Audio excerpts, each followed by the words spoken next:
John Franklin here with the Combat Press. I'm here at World Series of Fighting 25 with the 185-pound and 205-pound champion David Branch. David, you were cage side tonight. Just give me your first initial thoughts on this night. It was crazy. I mean, like, that old school tournament style system is just like really nuts. I mean, there's so many different things that can happen in the fight. I mean, like, you've seen injuries happen, you've seen knockouts happen, you've seen guys win and not get hurt and then weren't able to continue. So you've seen guys lose and be able to come back. So you've seen everything. This was an eventful event. So a guy that holds 2 belts, I mean, that's a pretty impressive feat. But talk to me about how impressed you are at what somebody like Brian Foster does, just the emotions of processing this night. What I think that Brian Foster did is I think that Brian Foster turned into the person that fighters usually turn into the next day when they lose, and they say, man, I wish I did this, I wish I did that. I don't think that it was anything physical that he did. I mean, obviously it was something physical, some different changes that he did in his game, but I think more the switch was up here.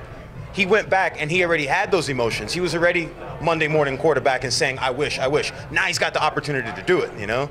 And that's what you just seen right there. That's one of those things. It's a really unique situation because, like you said, I mean, how often do you get to, because I've long said that sometimes when you're in a situation where you've trained something 8-10 weeks, your hand just drops. If that guy's throwing a left, then you're eating it the whole night. But he had a chance to, like you said, look back on what he did, puts him in a really unique situation. Okay, now let's spin it forward.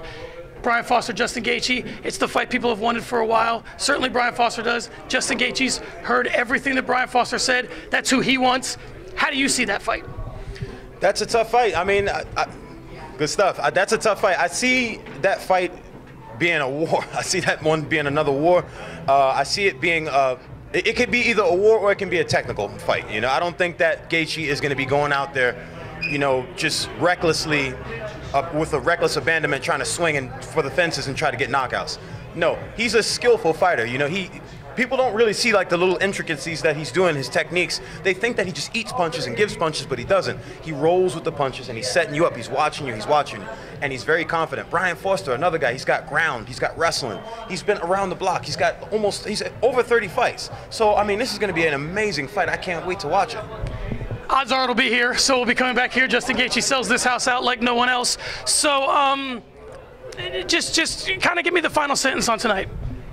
It was an amazing night. I mean, this is history. Brian Foster gets to go down with the people who have made history in the past. You know, Hoist Gracie, you get to go down with the Dan Severns, the Mark Kerrs, Mark Colemans, all of these old school guys that went through this tournament style. Renzo Gracie, you know, just Hickson Gracie. You know, just this is an amazing event. He gets to be with those guys. You know, he's a part of that group. There you have it, fans. If anybody knows the fight game, it's the 185 and 205-pound champion David Branch. David, thanks for the time. Thank you. So what about